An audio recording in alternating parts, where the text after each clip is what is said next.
All right, you are welcome, you are welcome. Mo kí yín káàbọ̀ sí abala New Connector Academy. So ibi bàlá tí máa give yín ní understanding láti lè ní àgbọ́yé lórí journey tí ẹsẹ̀ bẹ̀rẹ̀ sí ṣe kí ni tẹsẹ̀ bẹ̀rẹ̀ sí ń tọ̀. Now orúkọ tèmi ni Abdulwasi Yusuf. Now this is Imun 101 class lórí bí a ṣe máa prepare yín lórí ìrìn àjò tẹsẹ̀ bẹ̀rẹ̀ sí rìn. Couple of months ago èmi náà darapọ̀ mọ́ ètò Elevate Academy project yìí. Mo wà at a point tẹ́ pé mo wà helpless, mo dẹ̀ wà hopeless. Before this was me when I was going to school, everything was tough at the beginning of my life, you know. Mo kó ní school látara yìí pé mi ò ní àǹfààní láti lè furthermore, láti pé mi ò láǹfààní láti lè san school fee. You know, when I find it difficult that to pay school fees becomes problem, to do some certain thing in school, you know, I had to drop out of secondary school. Mo kó ní secondary school láti bẹ̀rẹ̀ business opportunity. Now bó fẹ́ tó di pé mo bẹ̀rẹ̀ business yìí èmi náà ti ṣe oríṣiríṣi iṣẹ́ sẹ́yìn. Mo ti hustle different hustles upon hustle. Mo ti ṣe iṣẹ́ táyàrì, mo ti ṣiṣẹ́ labour, mo ti ṣiṣẹ́ ní Bódìjà, kéèyàn different iṣẹ́ òun ni mo ti ṣe láti rí pé mo fẹ́ lálàyé now. This was, you know, experience mo ti gather in life, you know, when I was selling tire. Kó tó di pé mo náà rí business yìí. Now on a very faithful day ìgbà tí mo realize pé business tí mò ń ṣe as at that time owó ni mo lè mọ make bẹ́ẹ̀ mi ò lè ní freedom, because ìyàtọ̀ wà láàrin kí èèyàn ní freedom àti kéèyàn ní owó. Èèyàn lè ní owó kó má ní freedom, but téèyàn bá ní freedom ìtumọ̀ rẹ̀ náà ni pé ó ti ní owó. Ẹ gbọ́ mi yé dáadáa. Èèyàn lè ní owó, ọ̀pọ̀lọpọ̀ àwọn èèyàn ní owó but wọn ní freedom. Tí wọ́n bá ti sí nídìí iṣẹ́ wọn, tí wọ́n bá ti sí nídìí ọjà wọn, owó lè wọlé. But ẹni tó bá yẹ pé financial freedom ló wọ́n achieve, automatically ó ti achieve owó pẹ̀lú ẹ̀. So mo realize pé iṣẹ́ tí mò ń ṣe iṣẹ́ bó ṣe ò jẹ ni. Ọjọ́ tá a bá ti lọ síbi iṣẹ́ a lè make owó, ọjọ́ tá a bá ti tajà, tá a bá ti ṣí shop, owó ò lè wọlé. Èmi dẹ̀ fẹ́ nǹkan tó máa fún mi ní nǹkan tá à ń pè ní passive income. Kí ni ìtumọ̀ passive income? Òun ni ọ̀nà téèyàn ti máa rí owó nígbà tí yóò bá ti kí ni mọ́ o, téèyàn bá tún ṣiṣẹ́ mọ́. Ló fi jẹ́ pé gbogbo ẹ tó bá ti ṣiṣẹ́ pé tí ò bá ti lè máa rí owó nígbà tí ò bá ṣiṣẹ́, kì í ṣe ni mo sọ wọ́n ní yóò ṣiṣẹ́ kù ni. Àwọn ò ní ṣiṣẹ́ kù títí wa. So ladies and gentlemen, láyé ìgbàlá lásìkò máa ṣàlàyé fún ayẹ́kùnrẹ́rẹ́. You know, this was me when I was kó tó di pé mo rí business yìí. This was the lifestyle I was living before God showed me this amazing opportunity. Now, kí ni nǹkan tí mo fẹ́ máa kọ́ wa níbi abala tá a dé is that mo fẹ́ máa prepare wa ní àwọn nǹkan tó jẹ́ pé ó possible, kì í tẹ̀sí pé ó possible dandan ni yóò ṣẹlẹ̀ sí wa. Nǹkan possible mi pé ó lè má ṣẹlẹ̀, dandan mi pé yóò ṣe kí ni yóò ṣẹlẹ̀. So meaning surviving your first year in network marketing. Kí ni nǹkan tá a mí látara pé ká survive first year wa nínú business ni pé ọ̀nà fún wa láti jẹ́ pé àdẹ̀ tí yóò sì wà remain nínú business nígbà táwọn others bá ń ṣe kí ni o tán bá ń quit. Torí pé kí ni o, according to website dictionary, tán bá ní pé èèyàn survive ó mì pé nígbà tí ìpèníjà ń ṣẹlẹ̀ sáwọn àwọn téèyàn jọ wà níbi particular environment or particular place. Survivor mi pé ìgbà táwọn others tí wọ́n wà ní victim, ìwọ ò sí nínú victim. Survivor mi pé nígbà táwọn èèyàn kú tán ìwọ sì ṣe kí ni, ìwọ sì wà live according to website dictionary. But nínú business wa, surviving mi pé ìgbà tí àwọn èèyàn quit business táwọn èèyàn sọ pé bóyá wọ́n reject wọn, àwọn ò ṣe mọ́, or wọ́n burn out, or you know, ẹlòmíì gbogbo ẹni tó bá bẹ̀rẹ̀ nǹkan kan ló máa ń ní orí ọ̀fẹ́ àti parí ẹ̀. Gbogbo ẹni tó bá bẹ̀rẹ̀ school kọ́ ló máa ń parí school, gbogbo ẹni tó bá bẹ̀rẹ̀ ilé ìwé kọ́ ló máa ń parí ilé ìwé, gbogbo ẹni tó bá bẹ̀rẹ̀ iṣẹ́ kọ́ ló máa ń parí iṣẹ́. Ẹlòmíì DNA àti blood ẹni tó bá ti bẹ̀rẹ̀ kó má finish ẹ̀. But báwo la ṣe wá recognize ẹ̀ tó sórí inú business wa tó survive? Ilẹ̀ tó yẹ pé táwọn èèyàn give up, táwọn èèyàn quit, òun ò ṣe kí ni o, òun ò quit torí pé kí ni, gbogbo ẹ tó bá ti quit pátá wọn kì í padà dé ilẹ̀ ìlérí, gbogbo apáta àmàdé ilẹ̀ ìlérí. Now the fascinating thing about this opportunity ni pé the fascinating thing about network marketing is that in many instances wọ́n ní pé survivor mean pé kéèyàn stay nígbà tí other people bá ṣe kí ni, tá bá ti quit business. Òun náà nìkan tí mo ṣàlàyé tán láìpẹ́. Now surviving the first year ó máa establish ní distributor with a good basis of success. Wọ́n ní pé gbogbo àwọn tó bá ti survive ọdún àkọ́kọ́ nínú business yìí o, ẹ rí pé ẹni sì téèyàn bá ti bẹ̀rẹ̀ ọdún àkọ́kọ́ nínú nǹkan yẹn náà ló mọ́ fẹ́ dàbí pé ó fẹ́ le. Ọdún kejì èyí ó ti lẹ́nu ẹ̀, èyí ó ti mọ̀ ṣe, èyí ó ti mọ̀ ìpèníjà téèyàn ní níbẹ̀, èyí ó ti mọ̀ àwọn nǹkan tó kù díẹ̀ káàtó téèyàn náà ti adapt níbẹ̀. So ọdún àkọ́kọ́ náà ló ṣe kí ni o, wọ́n ní pé ọdún àkọ́kọ́ yẹn o, wọ́n ló máa dàbí ìgbà téèyàn bá lọ sójú ogun ni. Kí ló fà ni pé téèyàn ò tí ì ṣe ilé èèyàn fẹ́ ṣe kí ni o lèèyàn fẹ́ ṣe. Now wọ́n wá ní pé 95% àwọn èèyàn tẹ́ pé wọ́n bá remain nínú business yìí fún ọdún mẹ́wàá, 95% àwọn tó bá ṣe business wa fún 10 years tí wọn ò quit, wọ́n ní wọ́n máa ń soríire ju bí tán gangan bá lérò lọ.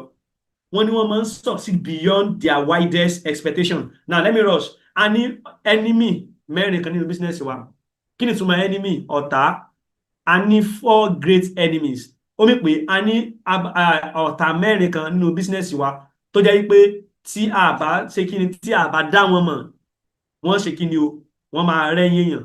Téèyàn bá ti mọ̀ téèyàn, dandan ni kó ṣe kí ni, dandan ni kó pààyàn jẹ, bọ́tà téèyàn bá ti mọ̀ kò ní ṣe kí ni o, kò ní pààyàn jẹ. Náà kí lọ̀tọ̀ alákọ̀ọ́kọ́ òun ni rejection, kí lọ̀tọ̀ ẹlẹ́ẹ̀kejì òun làwọn dream stealer, kí lọ̀tọ̀ ẹlẹ́ẹ̀kẹta òun ni temporary loss of social esteem.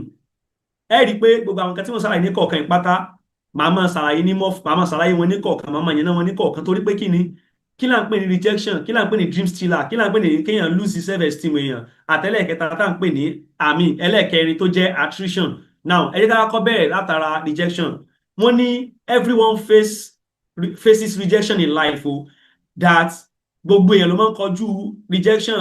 Mo lè bẹ̀rẹ̀ business kan lénìí kí mi ò lè torí pé wáyà mo bẹ̀rẹ̀ business lénìí gbogbo àwọn tí mo rò bẹ́ẹ̀ àwọn bá mi rajà mo á torí ẹ̀ mo ní mi níta ọjà yẹn mọ́, àbí àwọn tí wọ́n ń tajà nígboro tí wọ́n ń tọ̀kadà, most especially àwọn tó ń tọ̀kadà ní vicinity ọ̀dọ̀ wa yìí, anybody tó bá gbé wájú wọn kọjá náà máa fà mọ́dọ̀ láti jẹ́ kí wọ́n ṣe kí ni, kó wá bá wọn rajà. So wípé èèyàn sọ̀rọ̀ ajé fún ẹ olóòbá rajà sómi pé yóò wá close ọjà rẹ̀, no. But nínú business wa táwọn èèyàn bá ti bẹ̀rẹ̀ sí introduce àwọn èèyàn, àwọn ọ̀rẹ́ wọn, ẹ̀gbọ́n wọn, àbútán ti bẹ̀rẹ̀ sí introduce àwọn tí wọ́n rò pé wọ́n máa join, tí wọ́n bá ti join they will be disappointed. Ẹlòmíì máa torí ẹ̀ yóò lóun ò ṣe business wa mọ́. Ipe mo pẹ̀gbọ́n mi, pé mo pàbúrò mi, pé mo pèyàwó mi, pé mo pe ọkọ mi, pé mo pe ará àdúgbò àbí mo pa àwọn ọ̀rẹ́ mi tí mo mọ̀ sí bísínẹ́sì wọn join, kò mí pé ìwọ̀n á lọ ti ṣọ́ọ̀bù mi màá ní ìtajà mọ́. Mo ṣí ṣọ́ọ̀pù tẹ electronics kalẹ̀, àbí mo ṣí ṣọ́ọ̀pù ráìsì tútù provision kalẹ̀. So mo wá sọ̀rọ̀ ajé fáwọn ará àdúgbò wa, mo sọ̀rọ̀ ajé fún àwọn ẹ̀gbọ́n mi, àbúrò wọn wá rà lọ́wọ́ mi. Does that mean that mi wà ní ìtajà yẹn mọ́? No. Màá sì máa sọ ajé fún àwọn ẹlòmíì láti kan rà. Bọ̀ ọ̀pọ̀lọpọ̀ àwọn èèyàn tó bá ti join business wa, tí wọ́n bá ti introduce ẹ̀ sáwọn tí wọ́n expect wọ́n máa join wọn, tí wọ́n bá ti join wọn ìmí olóhùn òṣè mọ́. So wọ́n feel rejected by wọ́n face rejection by loved one wọn. Now ọ̀dọ̀ wọn wá ní rejection yẹn ti máa ń wájú ọ̀dọ̀ àwọn spouse wa, ọ̀dọ̀ àwọn òbí wa, parent wa, ọ̀dọ̀ ọkọ wa, boyfriend díẹ̀. So tẹ̀ tí boyfriend ẹ bá ń reject yẹ, na you know. But let me say your parents, your spouse, àwọn tán láṣẹ lórí wa, your boyfriend did not have power on you when you are not yet when you have not yet married. And tó bá ti marry ní boyfriend money capacity lórí ẹ̀kọ́ tó bá ṣe fẹ́ marry, tó bá reject ẹ pé business kan kò mọ̀ ṣe, business kan kò mọ̀ ṣe, tí wọ́n náà wá ń gbọ́rọ̀ sí lẹ́nu, tó bá discourage ẹ kó ní ojú ọ̀nà oríire, tó wá padà wá dá divorce tó lóun ò marry rẹ mọ́ ńkọ́. So boyfriend should not have the capacity on advising you or rejecting you. Now kí làwọn nǹkan táwọn èèyàn máa ń face nínú business wa? Number one òun ni fear of no. Number two, you don't join them, they don't catch you. I hope you have not paid any money. Don't recommend me to something like that again in your life. I am not interested. Gbogbo àwọn nǹkan tí mo sọ tán sìn òun làwọn èèyàn máa ń face nínú business wa tó máa ń jẹ́ kí wọ́n wá rejected. Bóyá wọ́n introduce business wa sáwọn èèyàn, wọ́n á bẹ̀rù pé tán bá sọ pé àwọn ò wá ṣe ń kọ́. Ìbéèrè ni pé iṣẹ́ tó ń ṣe, ọjà tó ń tà, sóun bẹ̀rù àti polówó fún yàn pé tí ó bá wá rà ńkọ́. Gbà tó ń sọ pé tó bá introduce business sí yàn tó bá lóun ò ṣe ń kọ́, ó sì sọ pọ́jà tó ń ta tó wá polówó rẹ̀ tán bá láwọn ò rà ńkọ́ kó olóòdì polówó rẹ̀. So ẹlẹ́ẹ̀kejì ni pé àwọn èèyàn máa sọ pé wọ́n ti join àwọn nǹkan ìwọ́n náà ti darapọ̀. Ẹlẹ́ẹ̀kẹta so sáti ìsanwó, different form ní rejection máa ń gbà wá, ló fi jẹ́ pé ẹni tó bá máa sórí ẹnu business ó gbọ́dọ̀ lọ ní lọ́kàn yìí pé tó bá ti táwọn èèyàn bá ti reject òun àbí tóun bá ti bẹ̀rẹ̀ sí kọjú àwọn nǹkan yìí, nǹkan tán ti teach òun tẹ́lẹ̀ ni, torí pé wọ́n máa sọ wípé nǹkan téèyàn bá ti gbáradì fún tó bá bẹ̀rẹ̀ sí ṣẹlẹ̀ sí yàn kò ní fi yàn. So tí a bá ti wà wí ẹ̀ yìí pé gbogbo ẹ̀ tá a bá fi business yìí ràn kọ́ ló máa ṣe, àbí gbogbo ẹ̀ tá a bá pèsè kọ́ ló máa ṣe, àbí gbogbo ẹ̀ tá a bá chat kọ́ ló máa reply, tá a bá ti tètè lọ mọ̀ by the time náà nǹkan yẹn bá ń ṣẹlẹ̀ wàá mọ̀ rò wípé ṣó ṣe kí ni o, ṣó ṣì ń work ìṣá, whereas nǹkan tó normal ni nínú gbogbo business lágbàáyé. So wàá introduce business láwọn èèyàn máa láwọn ní interest, èmi ò sọ pé kò mọ́ introduce nǹkan báyìí sóhun mọ́, ó normal kó ṣe kí ni o, ó normal kó ṣẹlẹ̀. Now báwo wá láṣẹ wá borí gbogbo àwọn nǹkan yẹn? Ọ̀nà alákọ̀ọ́kọ́ tá fi borí ẹ̀ òun ni pé ká wà emotionally detached from people's choice. Kí ni mo mean by that? Ni pé mọ́ kí ẹ̀ nípa nǹkan táwọn èèyàn máa sọ, ó wá introduce business ṣe ó wá lóhun ò ṣe. So ẹ tó bá lóhun ò ṣe right now kò mí pé kò lè ṣe later. Ó lè jẹ́ pé ni yóò sí ní right time ẹ̀, ọ̀kọ́ jẹ́ pé bóyá ẹni yẹn kò tí ì really wà open for opportunity. Everybody wà ní the same level in life. Ẹlòmíì sì rí nǹkan jẹ lọ́wọ́ tẹ́ pé kò sí nǹkan tó lè introduce sí, á sì sọ fún yín pé òun ò ní interest ni. But nígbà tí nǹkan ti ń jẹ tí ò bá rí jẹ tán mọ́ ní wàá sọ pé nítorí tí ẹ pè mí sí ń jọ yẹn, let me explain better, explain more, let me know more. but tó bá tó wá torí pé bóyá torí pé ó ti lóhùn ò ṣe ìwà wá ní ọ̀nà ò ṣe mọ́ ìwé èèyàn báyẹn kò ní eventually register sínú business yẹn. The next one ni pé wọ́n ní pé kó o remember wọ́n ní pé kó o rántí pé wọ́n reject opportunity ni kò kí ń ṣe wọ́n náà reject. Mo introduce business sí èèyàn sí ó wá lóhùn ò ṣe kò mí pé mi gangan lẹni yóò bá ṣe in tí mo introduce ló lóhùn ò ṣe kí ni ó lóhùn ò ṣe. So the next one is that use our system láti jẹ́ kó afford láti mọ́ ọ̀nà mímọ́ ṣe bó ṣe wọ̀. Ẹlòmíì a máa ní kó mọ̀ lọ́mọ fẹnu ṣàlàyé ọ̀nà wọn la fi register àwọn ẹ̀sùn business wa wọ́n ní pé kó add kó tag kó dẹ̀ follow. So instead kí wọ́n wá add kó tag kó dẹ̀ follow kí ni wọ́n wà lọ́mọ ṣe ó wà lọ mú pen tàbí kó mú marker tàbí kó mú chalk ó wà mọ́rẹ̀ rẹ dádì rẹ ọkọ rẹ ìyàwó rẹ ó mú ọ bọ́ sójú board tàbí bí ìwé kan tó wà nínú ilé yín wàá máa yà fún wọn wàá máa yà fún wọn wàá máa yà fún wọn wàá máa ṣàlàyé fún wọn intan ní kó ṣe kọ́ nìyẹn o follow system wa intan ní kó ṣe ní kódà kò jẹ́ pọ́kọ rẹ kódà kò jẹ́ dádì rẹ kódà kò jẹ́ anybody tó bá kódà kò jẹ́ tẹjọ́ mọ́ sùn tẹjọ́ mọ́ ń jí ó add òun náà sínú the same group tí wọ́n add ẹ sí wà á dẹ̀ tag ẹ sí fídíò tí wọ́n tag wọn náà sí ẹni ẹ náà dẹ̀ máa wo the same thing tí wọ́n náà wò ní òfin gbọ́ yé torí pé tó bá lè rojọ́ tó bá lè ṣàlàyé kò lè value rẹ gẹ́gẹ́ bí fídíò tó ṣe kí ni o tó máa ṣàlàyé nípa rẹ̀. So ẹ tó bá ní respect ẹ tó bá ní trust kò ní ní respect sí ọ ló fi jẹ́ pé kó ṣe pẹ̀lú bá ṣe ní kó ṣe ló fi get result tó máa get. Now báwo la ṣe máa afford rejection wàá fi business yìí wàá fi ran ọ̀pọ̀lọpọ̀ àwọn èèyàn. Ẹ imagine pé ẹ fi business yìí ẹ introduce èèyàn bíi 100 èèyàn 200 èèyàn 300 business yìí nínú 200 300 100 ẹ introduce yẹn àwọn mẹ́wàá wá sọ pé àwọn 100 wà láwọn ò ṣe. Ẹ imagine tó introduce èèyàn 200 èèyàn 100 wà láwọn ò ṣe. Ṣé ẹni ẹ máa down kò lè down kò lè wà down kò lè wà energy ò lè down kí ló fà energy ò ṣe lè down ni pé ó sì lé ní 100 tó wà interested mo introduce èèyàn 50 sí business èèyàn 30 wà lóhun ò ṣe. Ṣé mi mọ̀ pé remaining 20 sí wà lẹ́ẹ̀ tí ṣe kí ni o tí máa explain fún bọ́ ẹ̀yin imagine tó bá fi business wa ran ẹni tó bá introduce èèyàn 20 tí àbọ̀ introduce èèyàn mẹ́wàá nínú èèyàn mẹ́wàá yẹn mẹ́jọ wá láwọn ò ṣe kí ni wọ́n láwọn ò ṣe rejection yẹn máa dùn ẹni yẹn ó dẹ̀ máa feel so depressed ló fi jẹ́ pé láti lè afford rejection a gbọ́dọ̀ pé ọ̀pọ̀lọpọ̀ àwọn èèyàn sí business yìí kèdè ẹ̀ ṣe business wa nìkan gbogbo businesses lágbàáyé ni kódà tó fi mọ́ religious tá à ń ṣe kó tó di pé wọ́n gbà lọ́wọ́ àwọn tó gbé wá wọ́n ní láti ṣe kí ni wọ́n ní láti introduce ọ̀pọ̀lọpọ̀ àwọn èèyàn gbogbo kan ló require number. Now the next one ni pé carry define rejection. Kí ni mo mean by carry define rejection? Mo introduce business sí èèyàn ó ní I am not interested. Ìdí ń jẹ́ kéèyàn redefine rẹ̀ òun ni pé bó ṣe lóhùn ò ní interest yẹn lọ́kàn mi màá ní òkè kò tí ì ṣetán lómi kì í ṣe pé kò lóhùn ò ṣe. Tó bá tún dijọ́ kejì ẹni tó lóhùn ò ní interest lé ní màá ní alpha báwo tó ni nípa business mo bẹ sọ lánàá yẹn tó bá tún ní pé I'm not interested lọ́kàn mi kí ló tún mì kò tí ì ṣetán lérì náà tó bá tún dọjọ́ tó tún tẹ̀lé ọ̀túnla nítorí lọ bá ìdí ń jẹ́ pé yẹn redefine rejection nìyẹn. Ìwọ tó bá ti fi business yìí tó bá ti introduce ẹsẹ̀ nìkan lé ní tó lóhùn ò ní interest tó wá ní láyé ẹ ìlà ìwọ rèé èmi rèé ìlà ti gbà ní wa kọjá láti rí lọ. You are not a professional. Ó mì pé o redefine rejection yẹn. Now let me rush because of time mi wọ́n ní pé your no quotient kí ni túmọ̀ your no quotient wọ́n ní number of time tó lè ní witness àti lè gba no mọ́ra ìní jẹ́ wọ́n ní your success oríire wa nínú business yìí o wọ́n ló máa depend lórí ìgbà tá a bá lè accept no ẹlòmíì tẹ́nìkan bá ti sọ pé no òun ò ní interest báyìí ó ti wà depressed but ẹni tó bá máa succeed nínú business wa yóò jẹ́ tó pé kí gbogbo ayé fẹ́ sọ no fún yóò sì ní belief pé òun sì tún máa fi rẹ̀ lómi náà ni ó fi rán alákọ̀ọ́kọ́ ó ní no ó fi rán ẹlẹ́ẹ̀kejì ó ní no ẹlẹ́ẹ̀kẹta ó ní no yóò sì ní lọ́kàn pé nígbà tó wọn bá fi rán almost everybody tó wọn máa lágbàáyé àbáwọn táwọn bá ti ń pàdé people will still join in. The number that really matter in the business is and life is the number of time you are willing to work, you are willing to talk no. Because of time only. Now, dream stealer, tiny dream stealer, you know what you saw.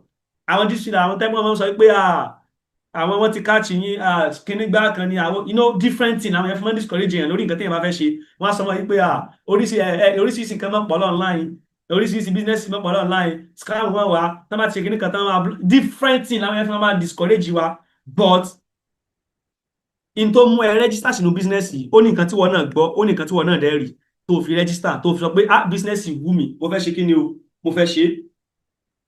Ìbéèrè wa ni pé wọ́n ní you know what you hear and you know what convince you to enroll which is your dream kí dẹ̀ nìkan tó convince wa dream wa gbogbo àwọn tí wọ́n dẹ̀ ń give èèyàn advice tí wọ́n ń give èèyàn ní kinní wọ́n lè fún ẹ ní 1 million naira nígbà tó bá ní di help wọn.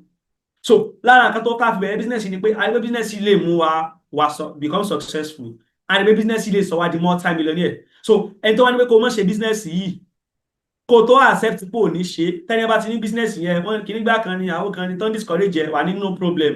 In fact èmi gan òkú lè fẹ́ ṣe náà tẹ́lẹ̀. In fact I've been looking for èmi gan I'm even conversant with it. I'm even conservative with this business. In fact I'm even doubting the business. But before kí n tó mọ̀ ṣe business yẹn mọ́ sir èmi náà ti fẹ́ give up òun ìfẹ́ ṣe mọ́. But can we make a plan? Shall we make a plan that ẹ máa sign fún mi pé tí mo bá need the 1 million naira urgent 1 million, you will not give me any excuses that because business yìí ni mo mọ̀ tó lè give me ní 1 million, òun ni mo mọ̀ tó lè give me ní 2 million, òun ni mo mọ̀ tó lè give me ní nǹkan tí mo fẹ́. But ṣé wá lè sign pé tí n bá ṣe tí mo fi sílẹ̀ ṣé lè sign pé tí n bá need 1 million ní next week mo lè wá bá yín láláì ní complain ẹ dẹ̀ ṣe fún mi. Ó rí tẹ́ni ọmọ àgbọ̀n létè. Most ẹni tó máa ń reject èèyàn, they cannot help you. Most ẹni tó máa ń reject èèyàn, they don't have any solution and they don't have any alternative.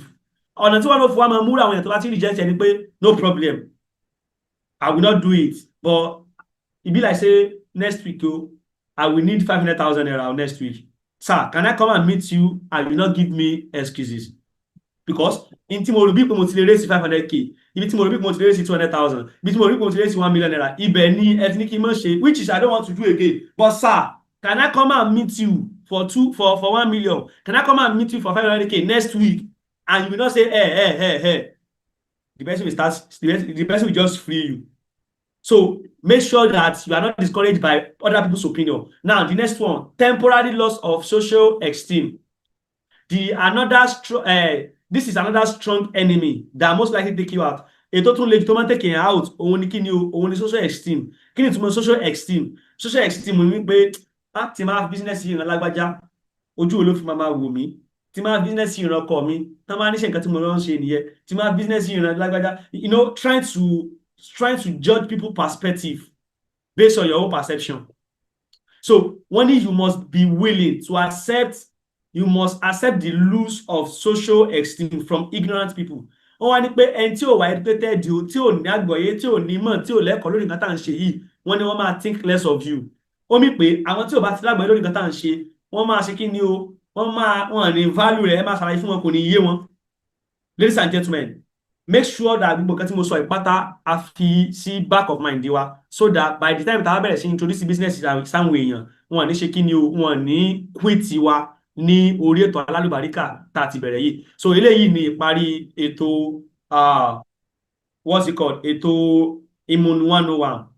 Eléyìí ni ìparí ètò Immune 101 láti jẹ́ kó prepare wálẹ̀ pé gbogbo àwọn tí wọ́n máa ń succeed, tí wọ́n máa ń dókè no business wa, làwọn tí wọ́n bá give up, àwọn tí wọ́n quit, làwọn tí wọ́n bá listen sí àwọn naysayer. There's this particular book 45-second presentation Don Feiler sọ nínú ìwé yẹn.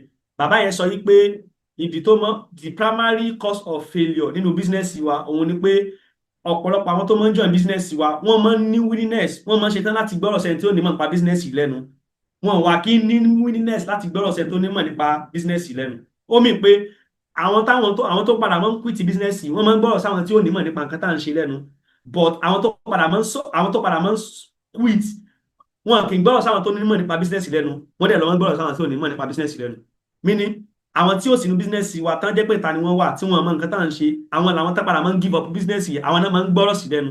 So fún àwa náà láti má lè jẹ́ ká ṣe kí ni, láti má lè jẹ́ kí á dirú àwọn èèyàn báyẹn, láti jẹ́ ká achieve dream wa, láti jẹ́ ká achieve success tá fẹ́ achieve, a gbọ́dọ̀ ṣetán láti máa follow mentorship, irú training báyìí, irú fídíò báyìí, gbọ́dọ̀ ṣetán láti máa nílẹ̀ láti wò ó, so that a máa lè become successful, so that wọn ní fi nǹkan tí ò jọ mọ́ nǹkan tá à ń ṣe kán fi ṣe kí ni o, kán fi tẹ́ kán dẹ̀ torí ẹ̀gbẹ́ wa kó ní business wa. Eléyìí ni ìparí abala Immune 101. Mo fẹ́ fi àsìkò sọ pé congratulations yín pé ẹ tún go through training Immune 101, and I want to give you an assurance that definitely you are going to achieve financial freedom.